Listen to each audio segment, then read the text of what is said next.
Good afternoon, folks. Thank you very much for being with me today. I am going to update you on a video clip that I did early this morning. And this is my best rendition with 3 hours of sleep in about the last 36 hours or however many hours it's been. This is the second event where I've had a deputy shot in 8 days. The first one, as you know, turned out to be just the worst, the most horrible tragedy with the death of Deputy Sheriff Blaine Lane, and we laid him to rest. And then immediately, last night, we had another deputy shot. And here's a series of events. This family had separated. So the man who worked as a maintenance person was living at the apartment complex, whereas the maintenance person and the family was at their home. A very nice home in a very nice community. And he started calling the house, and he called the daughter, and who was like 7 years old, and the mother said, "Hey, we're not having any of you trying to line the kids up. This is your issue and my issue," and hung the phone up. And so he came to the house, and he started knocking on the doors, and they had other conversations, and then he started texting about, "Don't call the cops, don't call the cops." She didn't initially see that information, but because he was there knocking on the doors, they dialed 911 and said, you know, "My estranged husband's outside, he's threatened us, he becomes more aggressive, and as a result of that, we need deputies out here," and deputies arrived. I told you last night I would release the names of the deputies involved in this event, and it's Deputy Sheriff Nunez and Deputy Sheriff Lyons. Tony Nunez and Nicole Lyons. Now, the deputies arrive, they go into the house, the suspect's gone. So they're talking to the victim of this harassment, this stalking, and during this conversation, lo and behold, one of the children sees Dad pull up out front. So our deputies immediately go outside to have a conversation with him. And as they go out to approach him, he has his hands behind his back. And they ask to see his hands. He refuses. So he backs kind of down the driveway and around the patrol car, around his car. He's pulled past 2 patrol cars. He knows we're there. And as he backs around, then we have one deputy, Deputy Lyons with her taser, and Deputy Nunez with his firearm. You're trying to talk to him, trying to de-escalate, trying to see his hands. And all of a sudden, at the same instant, Deputy Lyons tries to tase him, he shoots. And this is the guy who shot. It's Gabriel Batista. He shot, and our Deputy Nunez responded and shot. What I'm about to tell you is hard to reconcile. The suspect shot at Deputy Nunez 6 times. He struck him 1 time, center mass, right in the center of the chest, out of the 6 shots. That was a blessing. It was a blessing because our deputy was wearing his bulletproof vest, and he was wearing his St. Michael's medallion that he says he never leaves home without. As a result, he has a scuff mark on his chest, we believe is where the bullet struck through the vest to the St. Michael's, and that's what caused the scratch. We want to show you the video clip of the event. However, we're just now having the opportunity to talk to the deputies because we do not, under any circumstances, allow the deputies to give a statement until they've seen all the video that's available. And the reason for that is we want clarity on everybody's part of exactly what happened. So they'll see the video, we'll take their statements, and then we'll release the information to you. And it's unbelievable what you will see in that split second. Deputy Nunez only shoots one time because his gun jammed. Now, obviously, we're going to send that to our firearms section to see why the gun jammed. Our supposition at this point in time is, as he shot in the chest, we believe in the first shot, and he's falling back when he shoots, then he's not holding the gun stiff, obviously, so the recoil does not re-engage the firearm. We don't think there's a gun issue right now. We think it's because he was falling back from being shot in the chest. But you're talking about an incredible response. As he shot his one time, the guy shoots his sixth time, the guy goes down, throws his gun down, and puts a hand in the air. He gives up.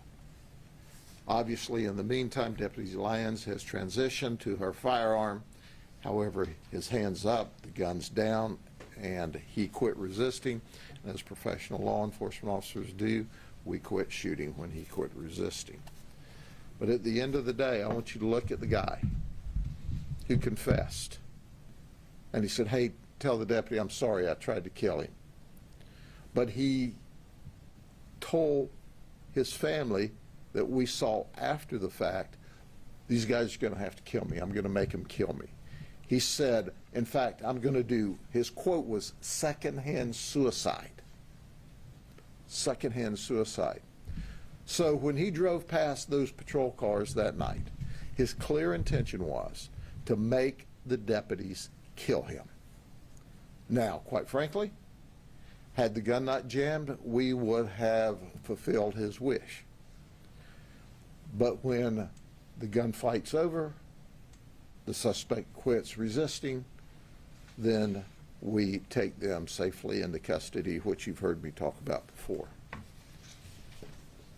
I'm sorry, the gun jammed.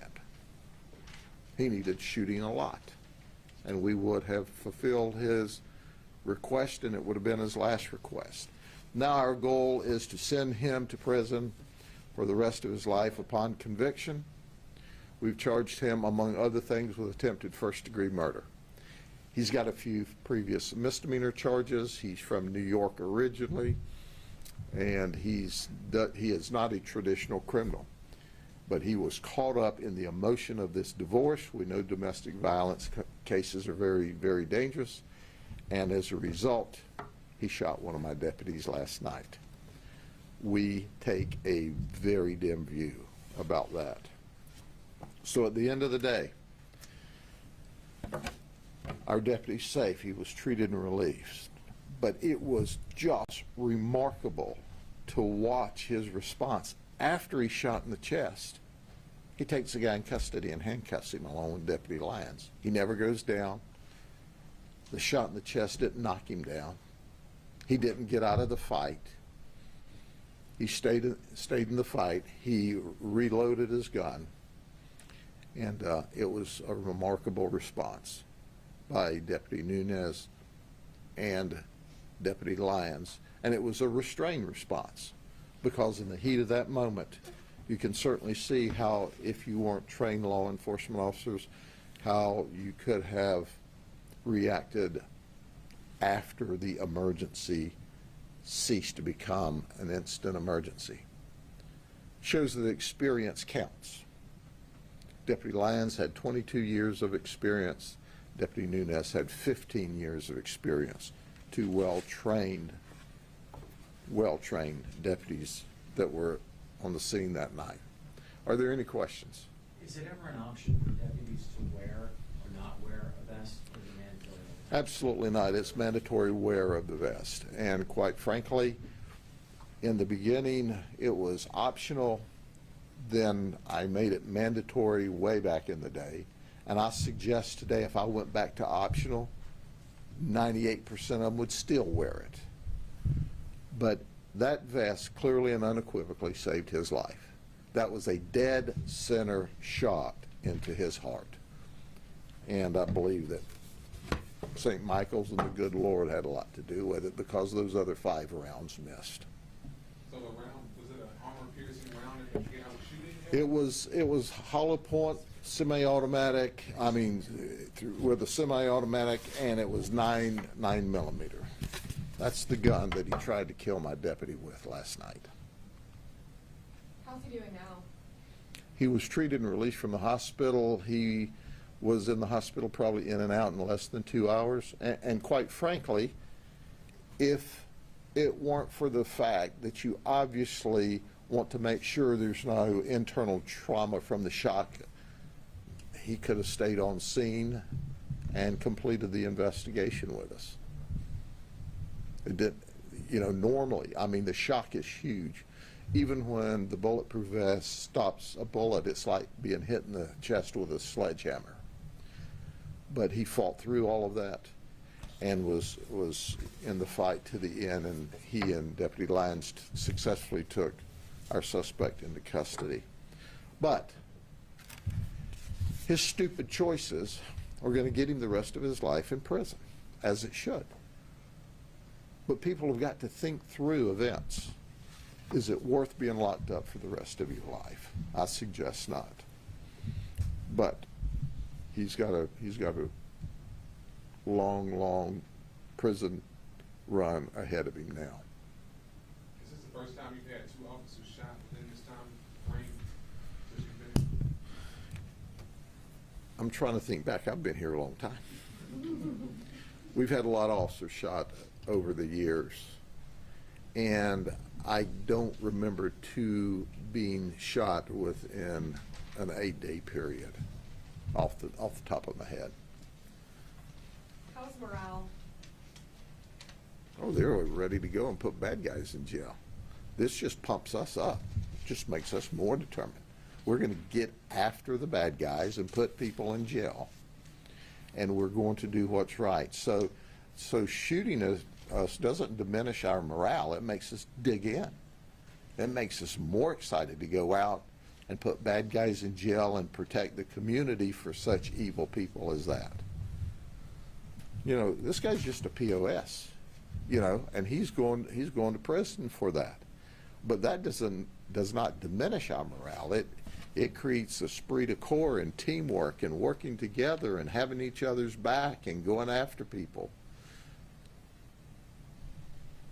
We're glad that our deputy's in great shape.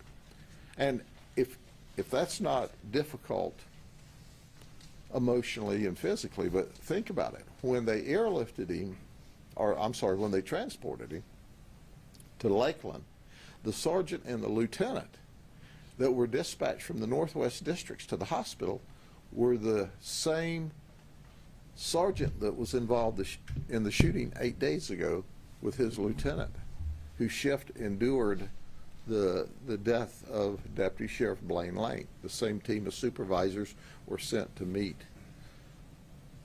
our deputy at the hospital.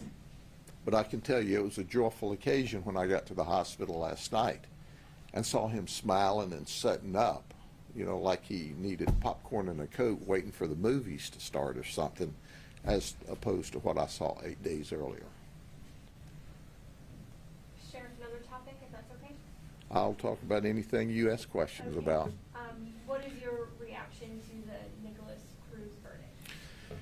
The Nicholas Cruz verdict, I think you all know about that. That's from the massacre at Parkland, Marjorie Stoneman Douglas High School. First and foremost, I'm on the Marjorie Stoneman Douglas Commission, so I've seen a deep dive into that entire event, from when the shooter was a child, and I don't even like to speak his names through my lips, until the horrible tragedy and massacre occurred. Quite frankly, my first response is nothing that comes out of Broward County surprises me. If there's ever been anyone on the face of the earth that deserved the death penalty, it was that evil, violent, murdering piece of trash that massacred those children. But I want you to understand that when the Marjory Stoneman Douglas law passed, and among other things, the commission was created, the very last school board to come in compliance with that law in the state of Florida was the Broward County school system. Did you hear what I said? We had to force the Broward County school system to comply with the law, and ground zero that created that law was a shooting and a massacre at Marjory Stoneman Douglas. Was I shocked that they didn't give him the death penalty? No. Was I surprised that they didn't give him the death penalty? No. But I can tell you, with the rule of law, we're going to respect, obviously, what the jury recommends, and the judge, if she hasn't, will sentence him to life in prison. There's never been a more cold, calculated, premeditated murder than that. And if you can't get the death penalty for that in Broward County, that's not a safe county to live in. How are schools safer now? Schools have always been safe. They're even safer than they've ever been. Because of horrible shootings around the country, even prior to the Marjory Stoneman Douglas law, here in Polk County, our school system, we have all worked together with our colleagues from the police departments, and certainly as the sheriff's office, I am contracted to be in charge of safe schools for our school district. We were working on safety and security systems even before Marjory Stoneman Douglas occurred. But now we have better systems, better processes, better follow-up on students that say things that could appear to be violent or dangerous. So we never say never. And I always tell folks, anytime I give my Marjory Stoneman Douglas presentation, if you can have an active shooter in a one-room wooden school, Amish school, in the countryside of Pennsylvania, you can have an active shooter any place. But I can tell you the probabilities have been reduced by the security measures that's been put in place, not only in our school district, but now throughout the state of Florida. Is there improvements to be made? Yes. Are there still folks that are not doing what they should? Yes. But as a system, we see systemic improvements all over this state in the school systems and the cooperation between law enforcement and our schools and our community. But I underscore, I don't have enough angry words to say about the Broward school system. They resisted. They resisted. Let me say that one more time. They resisted all of the laws and all of the systems and processes that the Marjory Stoneman Douglas law was created to protect our students the most of any county in the state of Florida. And that's where the children were killed. So when you go home tonight, hug your children a little tighter. When you go home tonight in Broward County, hug your children a little tighter, and thank God that your child was not in that school, in that location, to be massacred like so many children were. And then understand that, will your child get justice in Broward County?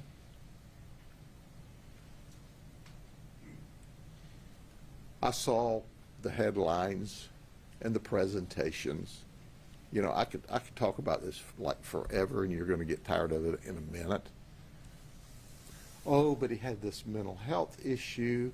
Well, when's the last time you've seen a sane, normal human being do an active shooter event?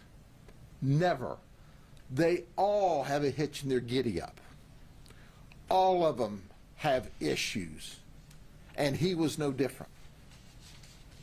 But they bought into all that baloney as opposed to sentencing him to the death penalty times every person that was murdered. That was their decision. They've got to live with it. Okay?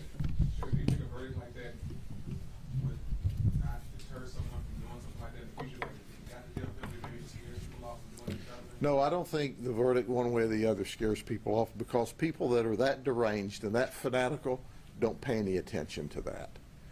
That is only the appropriate penalty for the conduct he carried out.